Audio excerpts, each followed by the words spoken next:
खा जाए, कोई जानवर ऐसा नहीं जो ना खावे। चूहा खा जाए, गीद खा जाए, सांप खा जाए, महाराज सब खा जाते हैं। भगवान शंकर ने कहा अच्छा खाओगे, अभी भेजते हैं जरा। तो नियम का, यदि प्रकृति के महादेव का नियम का पालन नहीं करोगे तभी महामारी आती है। और ये महामारी बतलाती है कि भगवान के बनाए हुए नियम का पालन करो, नहीं तो सारी सृष्टि का संहार हो जाएगा।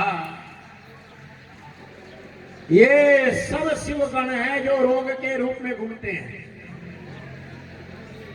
अरे पुराणों को पढ़ो ना तो विष्णु जी के कितने गण और शंकर जी के कितने गण, ये विभिन्न प्रकार से घूमते रहते हैं। ये ब्राह्मण लोग जो पाठ करते हैं ना, वो रुद्री के अंदर है। या ते रुद्र शिवा तन्वा घोरा पाप कासिनी दयानस्तन्वा संतमया गिरि संताभिचाकसी, ये सब वर्णन आया है।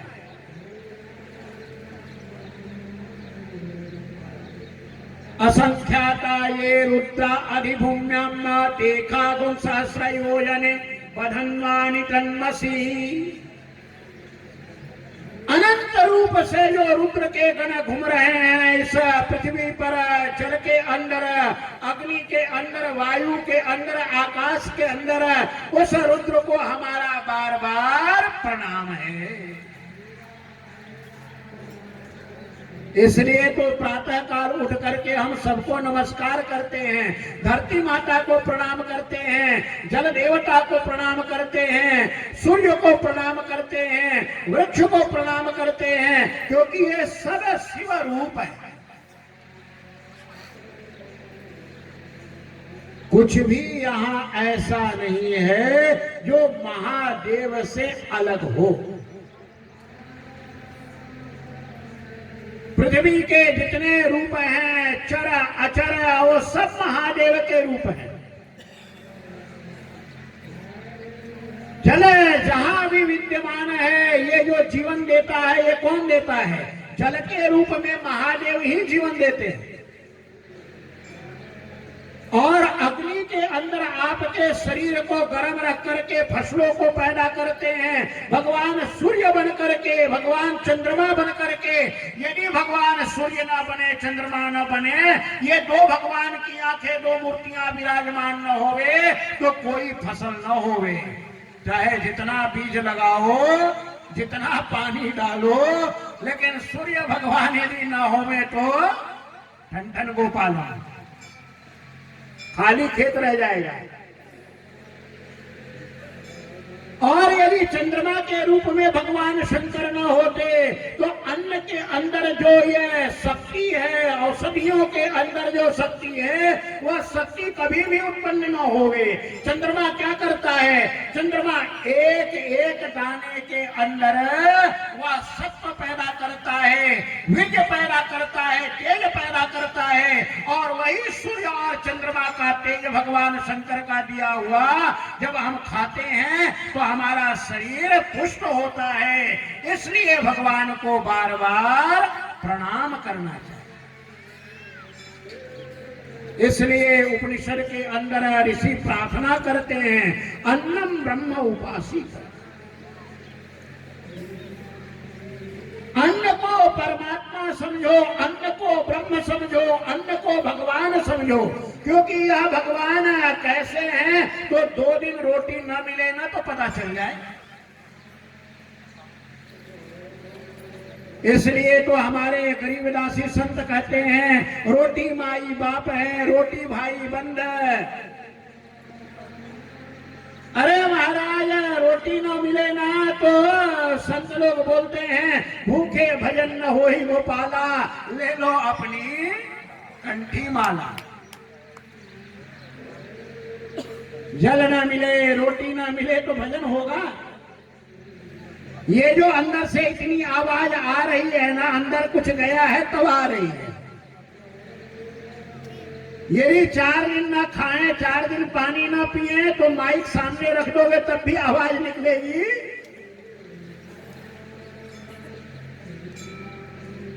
भगवान शंकर पृथ्वी, जल, तेज, वायु, आकाश सूर्य, चंद्रमा और आत्मा जीव के रूप में, ये जितने चेतन है ना, ये सब चेतन के शरीर में जो बैठे हैं ये महादेव ही हैं। चाहे वह कीड़ी के शरीर में हो और चाहे ब्रह्मा के शरीर में, चाहे वह छिपकली के शरीर में हो, चाहे ऊंट के शरीर में हो, चाहे बैल के शरीर में हो, किसी भी शरीर में हो, वो महादेव ही हैं। इसलिए तो हम लोगों के यहाँ ये कहा जाता है कि कभी किसी जीव का जान करके अपमान न करो,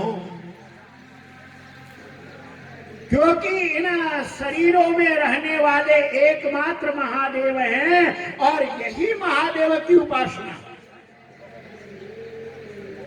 पृथ्वी में पैदा करने की शक्ति वह डाल देते हैं, जल के अंदर जीवन की शक्ति डाल देते हैं, अग्नि के अंदर प्राणन तेज की शक्ति डाल देते हैं, वायु के अंदर ऑक्सीजन, नाइट्रोजन, हाइड्रोजन, पता नहीं कितने प्रकार के हैं, और आकाश के रूप में भगवान शंकर ही आपको जगह दे रहे हैं। आकाश दिखलाई नहीं पड़ता है, क्योंकि आकाश का गुण शब्द है, तो शब्द के गुण को पकड़ करके आकाश का पता चलता है। आकाश का पता इन इंद्रियों से नहीं चलता, लेकिन आकाश न होता तो आप बैठते कहां?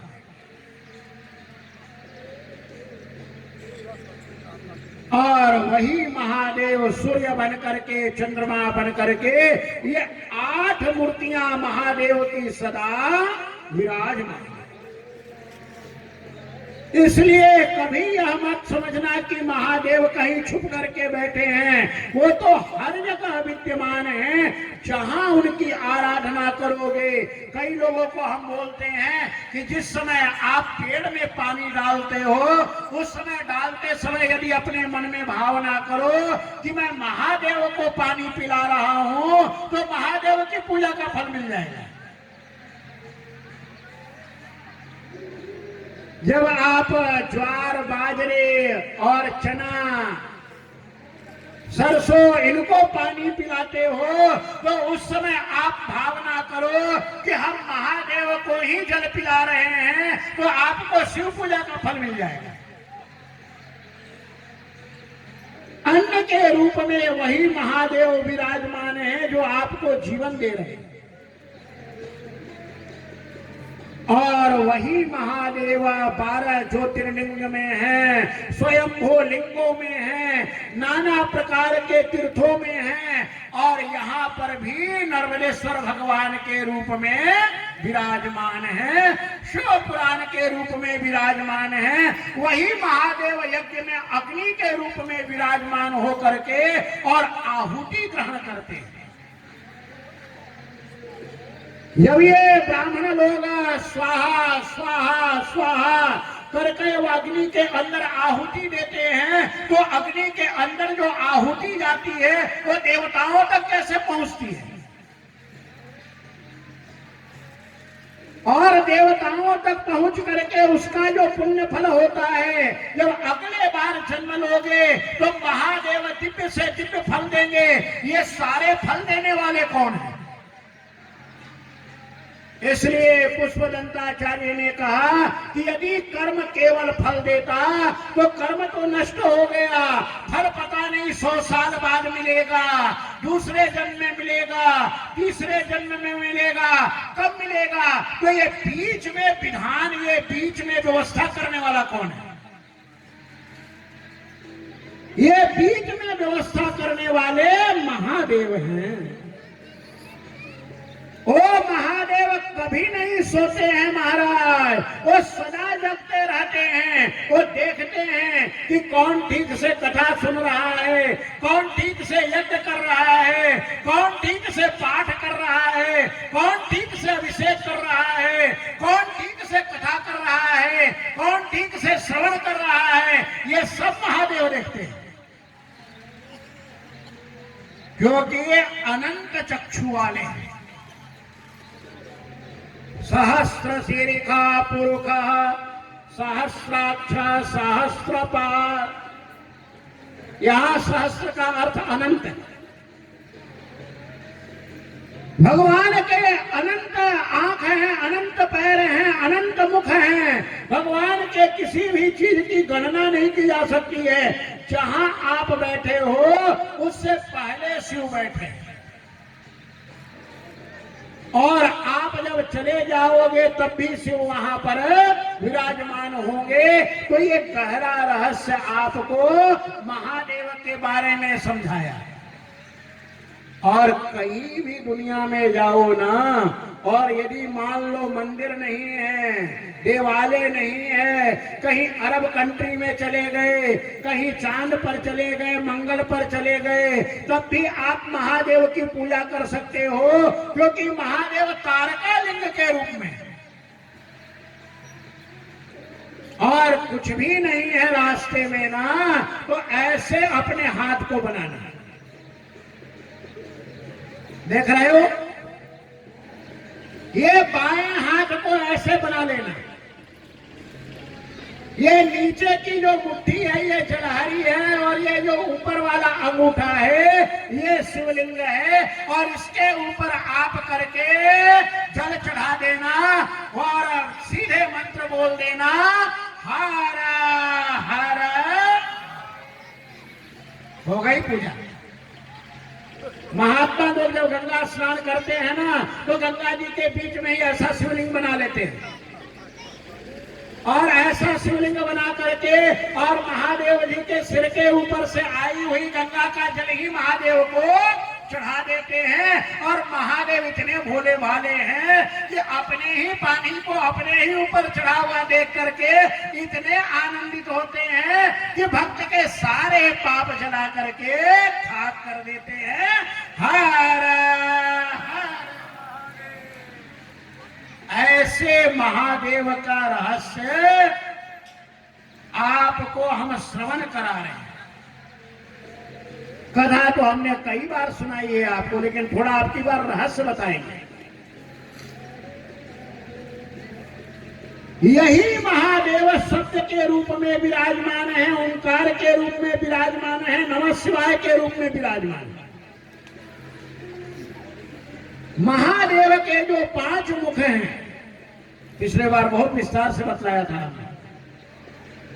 सत्योजात, वामदेव, अघोर, तत्पुरुष और ईशान, ये भगवान शंकर के 5 मुख हैं। इन 5 मुखों से अकार, उकार, मकार, नाद और बिंदु, कितनी चीजें हो गई भाई? आकार, उकार, मकार, नाद और बिंदु। ये 5 जब मिलकर के और इकट्ठे बोले जाते हैं तब इनको कहा जाता है ओम। सबसे पहले जब ब्रह्मा जी का कंठ खुला ना, तो ब्रह्मा जी ने कंठ खोलते ही सबसे पहला जो शब्द बोला था वो ओम बोला था। ओंकार अथ शब्दश्चात् द्वायेतो ब्रह्मणा पुरा कंठम भित्वा विलयातो तेन मांगलिका भौ। इसलिए शादी ब्याह का जब टाइम आता है ना, मुहूर्त आता है, और यदि 2-3 मिनट यदि पहले यदि बचा हुआ हो, तो ब्राह्मण लोग कहते हैं ओंकार का उच्चारण करो, हरि नाम का उच्चारण करो, ओम ओम ओम। क्यों? क्योंकि ओम के कहते ही सारी विघ्न बाधाएं हट जाती है, और ओम के कहते ही सब मंगल हो जाता है। अथा और ओम, ये 2 शब्द ब्रह्मा जी के कंठ से निकले, इसीलिए उस काल में से आज तक ये मांगलिक हो गए। इसलिए कोई ग्रंथ प्रारंभ करते हैं तो उसमें लिखते हैं अथा तो ब्रह्म जिज्ञासा, अथा कहते हैं। अथा तो भक्तिम व्याख्यास्यामा। अथा से इसलिए प्रारंभ करते हैं कि अथा से मंगलाचरण हो जाता है। तो जैसे ओम से मंगलाचरण हो जाता है, वैसे ही अथ से भी मंगलाचरण हो जाता है। ये ब्रह्मा जी के कंठ से निकला। भगवान शंकर की 5 मूर्तियां, एक एक मूर्तियों से अकार, उकार, मकार, नाद और बिंदु निकला। इन 5 को मिलकर के बन गया ओम। और इसी अकार, उकार, मकार, नाद और बिंदु से ना मा शी वा य। अब विस्तार करूंगा तो बहुत समझ आएगी। अकार, उकार, मकार, नाद और बिंदु कितने हुए भाई? 5 हुए ना। अब एक एक को एक एक अंगुली पर ले लो। अकार, उकार, मकार, नाद और बिंदु। तो अकार से पैदा हुआ नकार, अकार से पैदा हुआ नकार। अब अकार के बाद कौन आएगा? उकार। उकार से पैदा हुआ मकार। उकार से कौन पैदा हुआ? ध्यान दो, थोड़ी समझने वाली बात है, करा दो, सुनते रहना। उकार से पैदा हुआ मकार, अकार से पैदा हुआ नकार, उकार से पैदा हुआ मकार। तो अकार, उकार और फिर आगे मकार। अब मकार से पैदा हुआ शिकार। जो शिवाय में शी है ना, जो शिवाय में शी है वह अकार, उकार, मकार। ये मकार है ना, मकार से पैदा हुआ शिकार। उसके बाद चौथा नंबर आता है नाद का, और नाद से पैदा हुआ वाकार। वकार है ना, शिवा। तो ये जो वा है ये किससे पैदा हुआ? ये नाद से पैदा हुआ। और अंत में क्या बचा? बिंदु। बिंदु से पैदा हुआ यकार। तो अकार, उकार, मकार, नाद और बिंदु, इन्हीं से पैदा हुआ नामा शिवाय।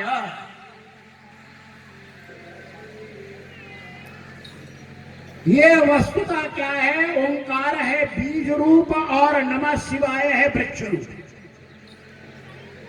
ओंकार का ही विस्तार है नमः शिवाय, और नमः शिवाय में सबका अधिकार है। हम यहाँ व्यासपीठ से आपको ये सुना रहे हैं, शिव पुराण में लिखा है कि कोई ऐसा जीव नहीं जिसका अधिकार नमः शिवाय में नहीं हो। हर हर महादेव। आयो विराज। शिव पुराण के अंदर ही आज्ञा दी हुई है कि ऐसे नमः शिवाय तो परिपूर्ण है। नमः शिवाय में दुनिया का केवल एक मंत्र ऐसा है जो बिना ओंकार के भी जपा जा सकता है।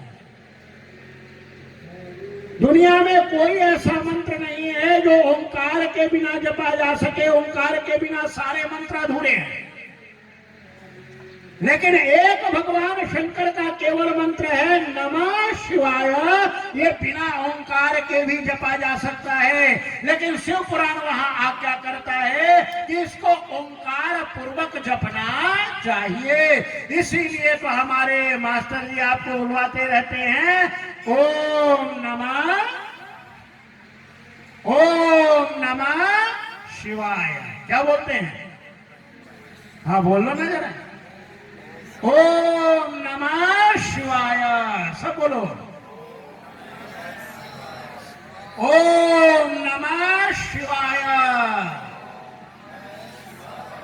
ओम नमः शिवाय। अब पुरस्चरण जब करना होता है ना तो वहां अलग अलग विधान है। थोड़ी सी सावधानी ये बरतना है कि किस वर्ण का है, किस देह का है, उसको कैसे पुरस्चरण करना है, वहां अलग अलग विधान है। यदि ब्राह्मण है और ब्राह्मण स्त्री है सीधे, तो वह नमः शिवाय में ओम लगा करके और 5 लाख जप करने में एक पुरस्कार हो जाता है। ब्राह्मण, क्षत्रिय, वैश्य 3 वर्ण तक। चतुर्थ वर्ण को कहा है उसे यदि पुरस्कार करना हो तो शिवाय नमः, ओम शिवाय नमः, नमो को अंत में लगा करके वह पुरस्कार करके अधिकार सबका है। और ये जो नमः शिवाय मंत्र है ना महाराज, ये वेद का हृदय है, हृदय। ये भी बात बता दे मैं आपको। अपने यहाँ कितने वेद हैं बताना जरा, पता है? अरे माताओं पता है कि नहीं कितने वेद हैं? 4 ही है ना। कलयुग में बढ़ तो नहीं गए, कुछ बढ़ गए हो, घट गए हो? पक्का है 4 है ना। ऋग्वेद, यजुर्वेद, सामवेद और अथर्ववेद। ऋग्वेद, यजुर्वेद, सामवेद और अथर्ववेद। इसमें से 3 वेद को मुख्य मानते हैं, ऋग्वेद, यजुर्वेद और सामवेद। और तीनों के बीच में कौन सा वेद आया? यजुर्वेद। और यजुर्वेद के अंदर जो मध्य भाग है उसमें है रुद्राष्टाध्यायी। और रुद्राष्टाध्यायी के अंदर जो अध्याय है वो बीच में है 5वां अध्याय। और 5वें अध्याय के अंदर यह अनुवाक आता है, नमः शंभवाय च मयो भवाय च नमः, शंकराय च महेश्वराय च नमः, शिवाय च शिवतराय च। ये जो नमः शिवाय मंत्र है ये वेद के बिल्कुल हृदय है, ये सबका बीज है। शिव नाम के बारे में भास्कर राय ने कहा है कि ये शिव नाम कैसा है महाराज, तो कहा ये जो है ना घरट है। जाता जानते हो जिससे वो पीसते हो ना, उसको चक्की बोलते हैं। क्या बोलते हैं माताओं?